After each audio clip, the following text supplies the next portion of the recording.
ใส่สองโอ้ยพี่น้องโชคดีเนาะยังเจออยู่ร้านค้าเพิ่นยังมีน้ำมันขายมื้อนี้เดี๋ยวสิไปแลก1,000 บาทไทยว่าสิได้เงินกีบเท่าใดพี่น้อง1 2 3มื้อนี้สิไปตลาดพี่น้องแต่ว่ารถบ่มีน้ำมันก่อนอื่นเนาะเฮาสิไปตามหาน้ำมันแอดซังใส่รถมอเตอร์ไซค์ใส่รถจักรเฮาก่อนพี่น้องก็บ่ฮู้ว่าสิมีหรือบ่มีพี่น้องเพราะว่ามื้อนั้นไปตามหา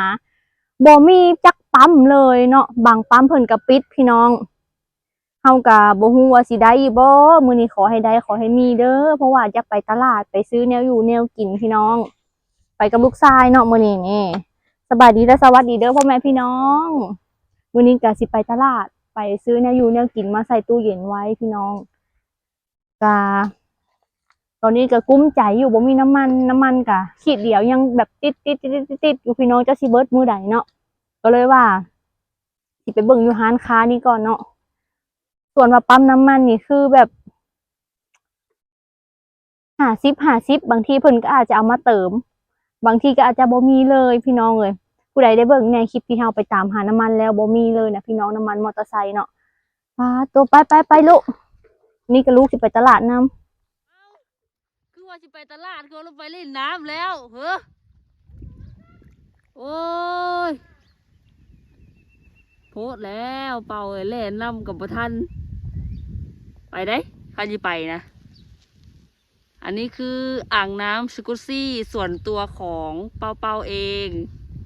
ที่เกิดขึ้นมาจากธรรมชาติแล้วก็สีน้ำเป็นสีกาแฟเป่าขึ้นมาลูกไปตลาดโอ้ยมาเบิ่งดูร้านค้าที่เคยขายน้ำมันจ้ะพี่น้องเท่าไหร่ราคาอุ้ยปกติค่ะมันจะได้หลายกว่านี้ได้ลองถามมึงดูราคาเท่าไหร่25ปกติตอนนั้นหา20,000สำนี้เนาะแล้วผลขึ้นราคาก็ดีกว่าไม่มีนะหนุ่งใส่เลยป้าเนี่ยแต่2 ขวดได้หนุ่งหรือว่าเพิ่นยังบ่เติมบ่ใส่โอ้ยพี่น้องโชคดีเนาะยังเจออยู่ร้านค้าเพิ่นยังมีน้ำมันขายแต่ว่าปั๊มน้ำมันหาบ่มีได้หนุ่งพอจะสตาร์ทรถก็ขึ้นเลยยังเป่าก็ได้มื้อนี้เดี๋ยวสิไปแลก1,000 บาทไทยว่าสิได้เงินกีบเท่าใดพี่น้องเดี๋ยวมาเบิ่งนำกันเนาะนี่มาแล้วมาเบิ่งนำกันว่าได้เท่าใดเนาะนี่1 2 3 4 5 6 แสน7 8ได้682,000กีบพี่น้องต่อ1,000 บาทเนาะนี่สิได้ประมาณนี้เลยมื้อนี้ก็ถือว่าโชคดีเนาะปั๊มน้ำมันมีขายพี่น้องน้ำมันมีขายอยู่ปั๊มคือปั๊มอยู่ตลาดนี่ก็มีแต่ว่าเฮานะบ้านเฮาไกลร้านค้ากว่าปั๊มน้ำมันเฮาก็เลยเห็นอยู่ร้านค้าเฮาก็ใส่เลยถ้าว่าสิไปเอาดาบหน้าถ้าไปใส่อยู่ปั๊มน้ำมันแหละย่านมันแบบมันบ่มีค่ะนะแต่ว่ามื้อนี้ค่ะโชคดีทุกคนเลยพี่น้องน้ำมันมีขายนี่ปั๊มนี่ก็ขายเนาะอยู่ตลาดที่เฮามาฮอดนี่โอ้ยดีใจพี่น้องที่ว่าเพิ่นแบบทุกคนได้ใส่น้ำมันเนาะถึงว่ามันสิแพงแต่ก็ดีกว่าบ่มีขายพี่น้องปะเข้าไปเลาะตลาดว่าสิมีหยังกินมื้อนี้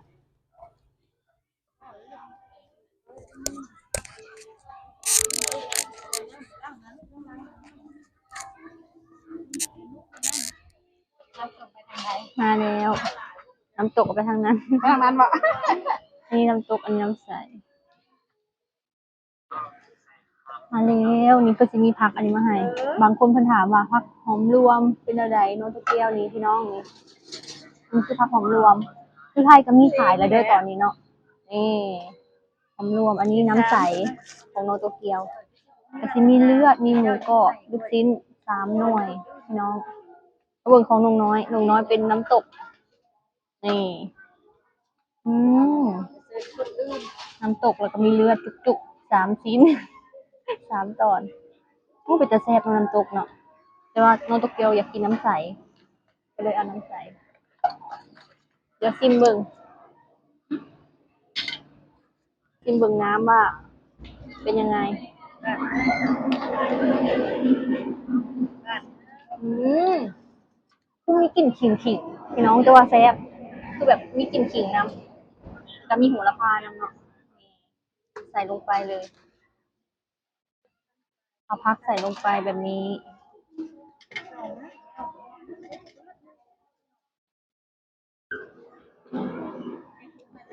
โอ้มีบักนาวเนาะยีเราคนเจ้าหมักกลุ่มนี่พี่น้องต้องใส่ซอสพริกใส่น้ำส้มสายชูเพราะว่าบ่มีบักนาวสดนี่แล้วก็ใส่น้ำตาลแล้วก็ใส่มะเขือ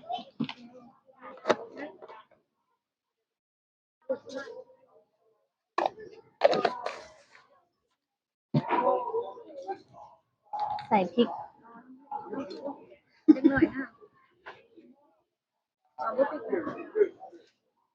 เป็นพริกขั่วน้ำมันเด้อพี่น้องใส่ให้ลงน้อยนิดนึงมันสิหลายเพราะมันสิเผ็ดเกินร้านนี้ลงน้อยเพิ่นมากินแล้วเพิ่นว่าแซ่บพี่น้องก็เลยว่าลองดูลองชิมรสชาติเบิ่งก็คือว่าโอเคเลยมีกลิ่นแบบกลิ่นขิงอร่อย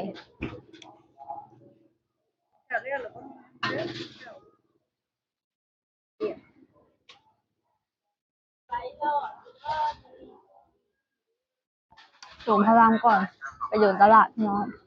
ยังไปบ่ฮอดไสเลยเนาะมาฮอดหน้าตลาดแล้วก็กินข้าวเปียกแล้วก็มาซื้อน้ำอ้อยพี่น้องจอกละ20 บาทจอกละ10,000 กีบ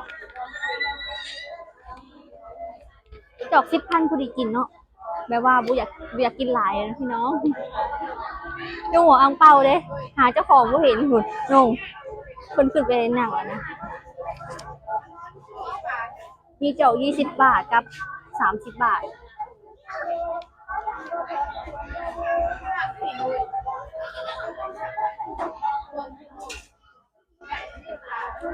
20 25 30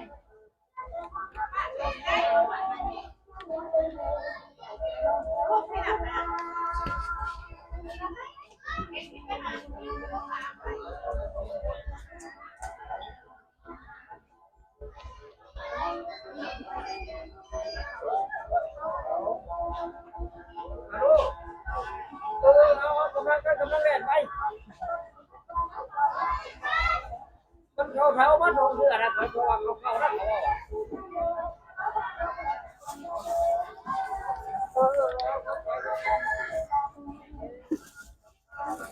ตอนนั้นซื้อคือจอกใหญ่กว่านี้เนาะ20 บาทเพิ่นขึ้นราคาอีกแล้วเดี๋ยวกินเบิ่งหวานเจี๊ยบพี่น้องปลาอย่างอันนี้ยังดิ้นอยู่เลยเขาเรียกปลาอะไรเนี่ยใครรู้บ้างจานละ15,000 กีบพี่น้อง15,000 กีบพวงเท่าไหร่อันนี้ค่ะปลาหนูแล้วนี่พี่น้องพวง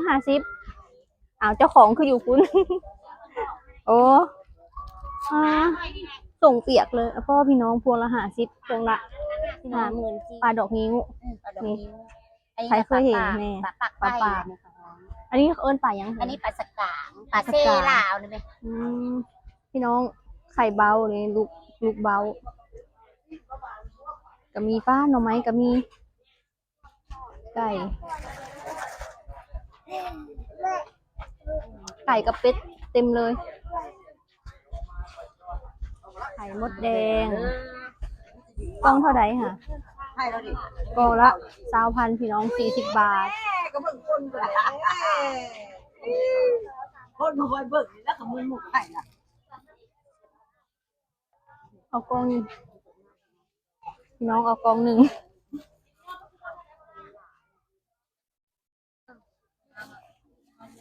40 บาทเนาะ20,000 กีบเรียกละไปแล้วเนาะเรียกละ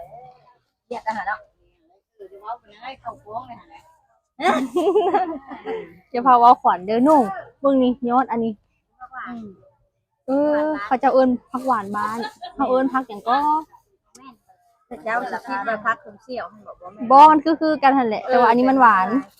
เขาไปใส่ต้มหมี่นี่สำหรับผักหวานบ้านกล่องละ20 บาท 10,000เพิ่งลืมมิ้มอันนี้ ถึงพี่น้องถุงเท่าไหร่อ่ะ เจ้าของบ่อยู่ ไก่มันนั่นน้ำผึ้ง ไก่ป่าจ้าพี่น้องตัวเท่าไหร่นี่ค่ะ นี่เจ็ดพันเนาะ ตัวนี้70 แพง ตัวนี้70,000อันนี้ตัวละแสนไก่ป่าบ่รู้ว่าไก่เลี้ยงนะไก่ป่าเลยพี่น้องตัวละแสนมาเบิ่งอันนี้ เนี่ยบ่ได้ ก็เห็นแต่มันบินอยู่หนอง ชอบมันไว้ อันนี้เห็นตัวจริงเลยนี่ค่ะ นกเป็ดเฮ้ยเป็นคือเป็ดเลยเฮ้ยพี่น้อง ไก่กัน แม่นกเป็ดเลยเนาะยัวนกยาง นกเป็ดกล้องเท่าไหร่เนี่ย10,000กล้วยอย่าง ไว้เย็นไว้น้ำบ้านทางบ้าน บำรุงเลือดหัวปีนะพี่น้อง น้องนี่ถุง10,000 กีบ10,000 กีบหรือว่า20 บาทจ่ายเงินก่อน24680หนูเอาใส่อันนี้ก่อนป้าพี่น้องบวงเพชรนี่กองละ10,000 กีบนี่ ซื้อไปแล้วเมื่อกี้นี่20 บาทป้าหลายขนาดเลยคนซื้อเหรอได้กินนี่เอาบ่ได้ซื้อนี่บอก ซื้อคนละบ่อนสตรอเบอรี่พี่น้องแพ็คละ10,000 กีบนี่20 บาทพี่น้องเป็นแพ็คเลยนี่คือกำลังแพ็ค20 บาท เงินต่อไปเราก็ลีลาเลยเอามาได้รักษา โอ้สตรอเบอรี่รักซาวมันหนาวเนาะโอ้ พวงละ50,000 กีบรุดได้บ่เอา2 พวงรุดได้90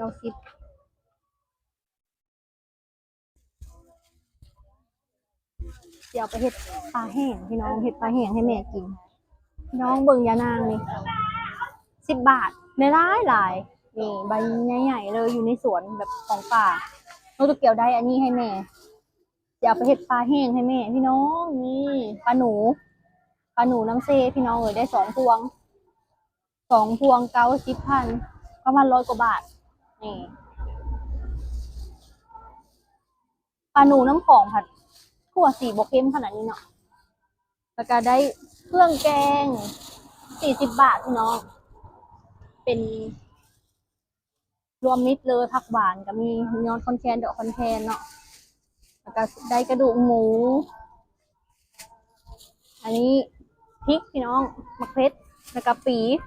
นี่บำรุงเลือดปี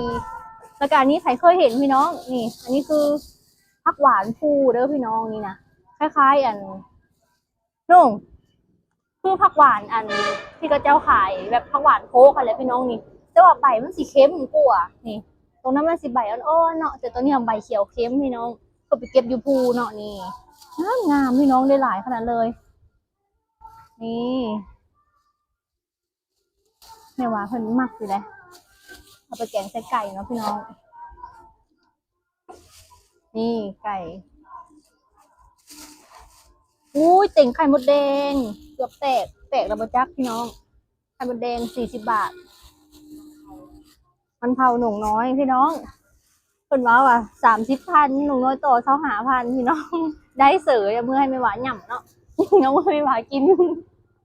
อังเปาไปใส่แล้วนี่เด้พี่น้องอังเปานี่เลาะตลาดเก่งไม่ได้หลงเลยเก็บของเมื่อก่อนมันอังเปาไม่ได้เลยอังเปาเนี่ยพี่น้องสำหรับคลิปนี้เนาะฝากพ่อแม่พี่น้องกดไลค์กดติดตามกดแชร์และที่สำคัญโบกดคำโฆษณาเด้อพบกันในคลิปหน้าสบายดีบ๊ายบาย